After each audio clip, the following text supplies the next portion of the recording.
اب 23 مہینے سے زیادہ کا ٹائم ہو چکا ہے، پھر 7 اکتوبر آ رہا ہے، 2 سال پورے ہو جائیں گے، تو فلسطینی ایک ایک لمحہ کیا کچھ بھگت رہے ہیں۔ کل بھی 50 سے زیادہ لوگ شہید ہوئے ہیں، اور اس سے پچھلے روز بھی 60 کے قریب شہادتیں ہوئی ہیں، تو وہاں پر بمبنگ جو وہ اسرائیل نے اور تیز کی ہوئی ہے۔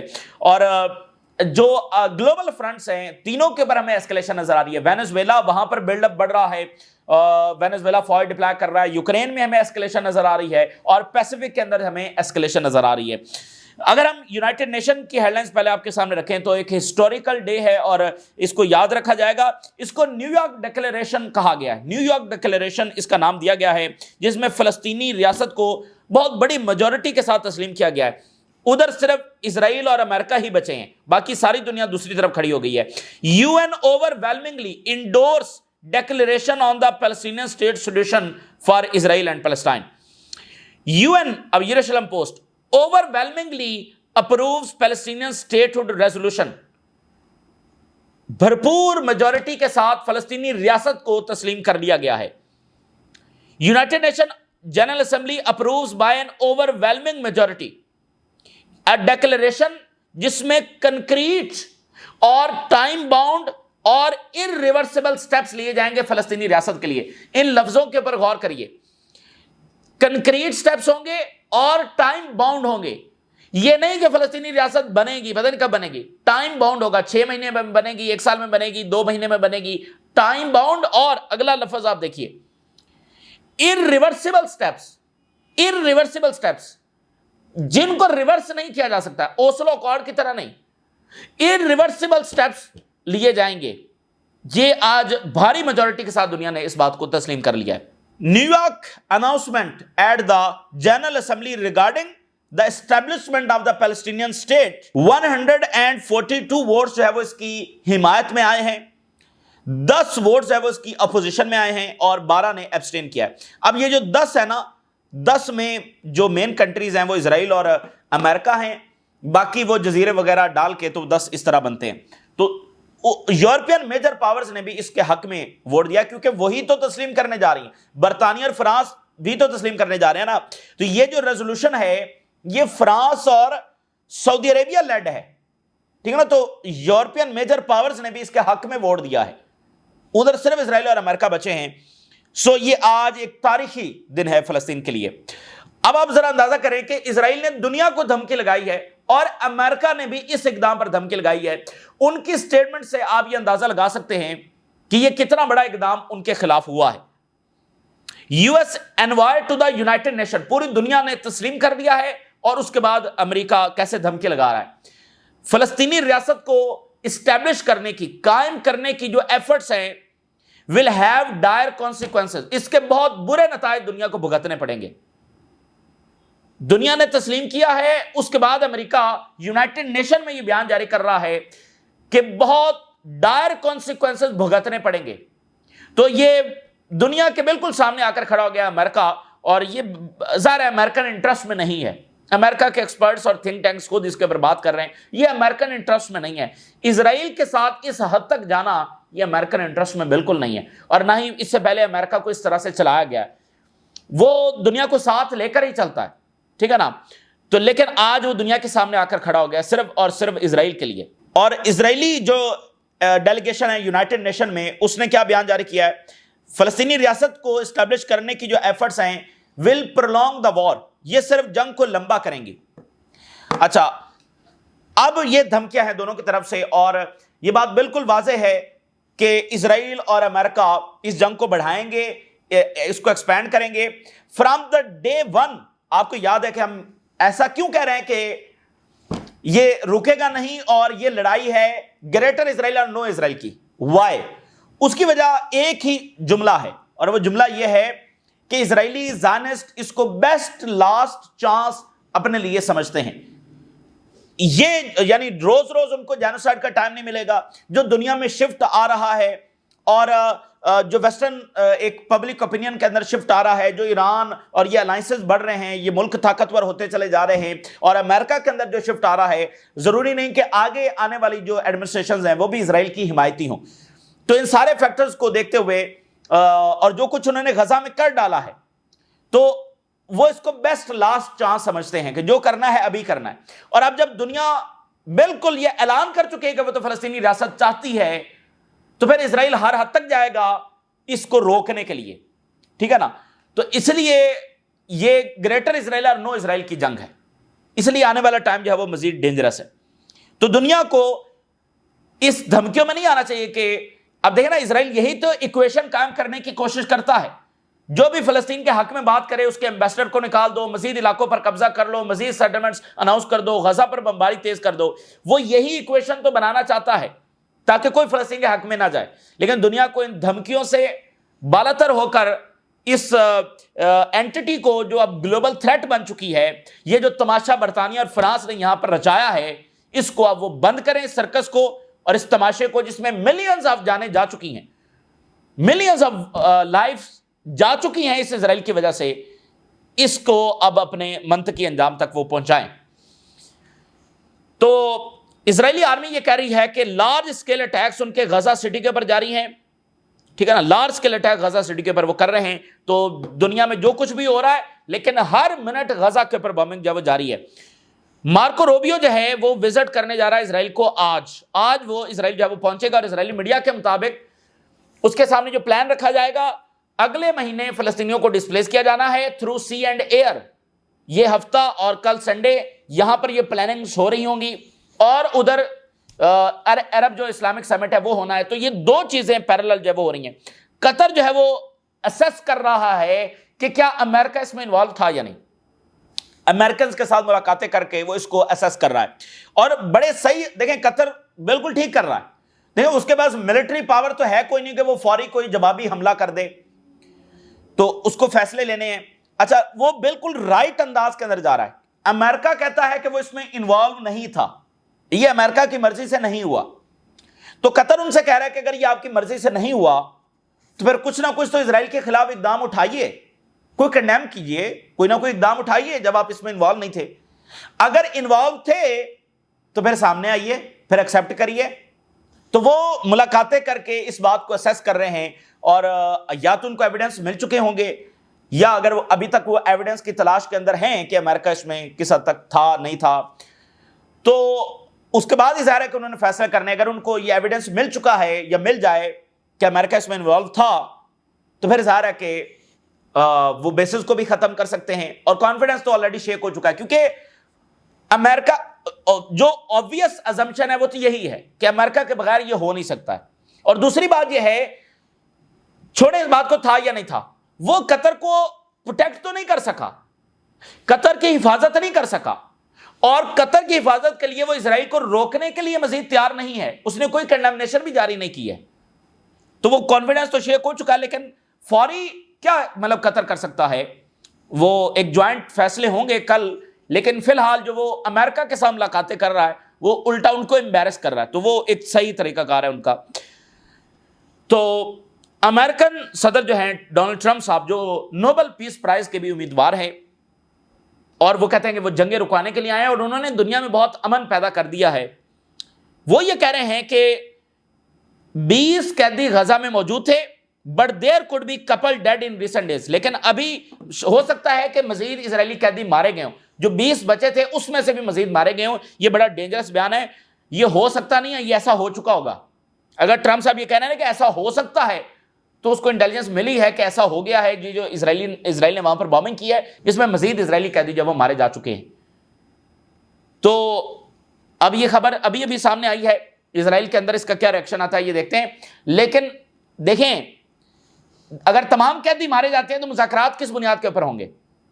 اور اسرائیل نتنیاہو پہلے دن سے تمام قیدی مار دینا چاہتا ہے, تو اگر سارے مارے گئے تو مذاکرات کس بنیاد پر ہوں گے؟ ڈینجرس بیان ہے. اور یہ دیکھیے, عرب leaders furious over Israel strike in Doha. بھرپور غصے کے اندر ہیں عرب لیڈرز, جنہوں نے ان تمام دہائیوں میں تمام ملکوں کے اوپر حملوں کو قبول کیا اور امریکہ کے لائل اتحادی بن کر رہے. اور فلسطین میں جو کچھ ہوتا رہا, انہوں نے نہ اپنی ایئر سپیس اسرائیل کے لیے بند کی, نہ اپنا آئل اور گیس اسرائیل کے لیے بند کیا, نہ اس کے کوئی راستے روکے, نہ اس کا کوئی محاصرہ کیا, نہ اس کے لیے کوئی سینکشن لگائیں, بلکہ اس کے ایمبیسڈر کو اپنے ملکوں میں بٹھا کر بیٹھے رہے, اس کے ساتھ تجارت میں اضافہ کیا. یہ سب ایک فولش اقدام تھا، اور اب وہ ثابت ہو چکا ہے کہ یہ ایک انتہائی فولش اقدام تھا. جیسے الشرا کا اقدام انتہائی فولش تھا جب اسرائیل وہاں پر قبضہ کر رہا تھا اور الشرا کہہ رہا تھا کہ اسرائیل تو ہم تو دوست ہیں. تو وہ ایک ان لاجیکل بات تھی کہ دوستی کیسے ہو سکتی ہے جب وہی ملک آپ کے اوپر قبضہ کر رہا ہے. تو آپ خطے میں جینوسائیڈ کو رکوا نہیں رہے اور اس کے ساتھ تجارت کر رہے ہیں، تو آپ کیسے یہ سمجھتے ہیں کہ وہ ملک آپ کی طرف نہیں آئے گا یا ریجن میں اس کے نتیجے میں امن ہو جائے گا؟ یہ کون سی اسیسمنٹ تھی؟ تو اسی لیے اس کا نتیجہ آ جا چکا ہے. آج کوئی انالیسس کرنے کی ضرورت نہیں ہے. آج وہ نتیجہ سب کے سامنے آ چکا ہے کہ ان کی خاموشی وہ ایک فولش اقدام تھا اور ایک مس کیلکولیٹڈ تھا. ٹھیک ہے نا، کہ صرف معاملہ وہیں تک رہے گا، اور اسرائیل نے جو ان کو یقین دہانیاں کروائی ہوئی تھی، اسرائیل نے ان کے ساتھ ڈبل پلے کیا. اور اس میں قصور اسرائیل کا نہیں ہے. اسرائیل تو بنا اس کی تو سرشست میں شامل ہے سازش کرنا، مکاری، جھوٹ. ٹھیک ہے نا، اس کی تو سرشست میں یہ شامل ہے. قصور تو ان کا ہے جنہوں نے اس اینٹی کے اوپر ٹرسٹ کیا، اور ایران جیسے ملک ان کو وارن کرتا رہا، لیکن یہ ایران ہی کو اپنے لیے خطرہ ڈکلیئر کرتے رہے. ترکی نے کہا ہے کہ ڈیسائسو ایکشن لینا چاہیے. Turkey condemn Israel strike in Qatar as state terrorism calls for decisive action. اس وقت دنیا میں ایک ہی ریاست ہے جو سورس آف ٹیررزم ہے. ٹھیک ہے، دنیا میں ایک ہی ریاست ہے، اور وہ مزید جنگیں چھیڑنے کا ذمہ دار ہے، اور دنیا میں جو وائلنس ہو رہا ہے اس کی وہ ذمہ دار ہے. دا اونلی اسٹیٹ، جو کہ اسٹیٹ بھی نہیں ہے. اچھا جی، ایک دلچسپ خبر ہے اور اسرائیلی میڈیا اس کو رپورٹ کر رہا ہے. ایرانین انٹیلیجنس نے اسرائیلی ایکٹرز کو ریکریوٹ کرنے کے اٹیمپٹس کیے ہیں.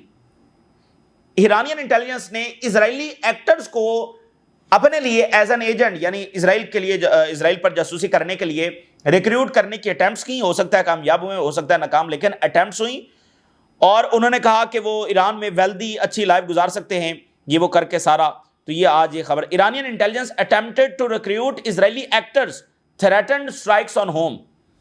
تو ایران بھی اپنا بھرپور انداز میں اسرائیل کے ساتھ لڑ رہا ہے، 40 سال سے لڑ رہا ہے، اور مشترکہ طور پر وہ عربوں سے بھی لڑا ہے، وہ اسرائیل سے بھی لڑا ہے، وہ امریکہ سے بھی لڑا ہے، وہ ترک سے بھی لڑا ہے. اسپین کے حوالے سے بھی 2 امپورٹنٹ خبریں ہیں.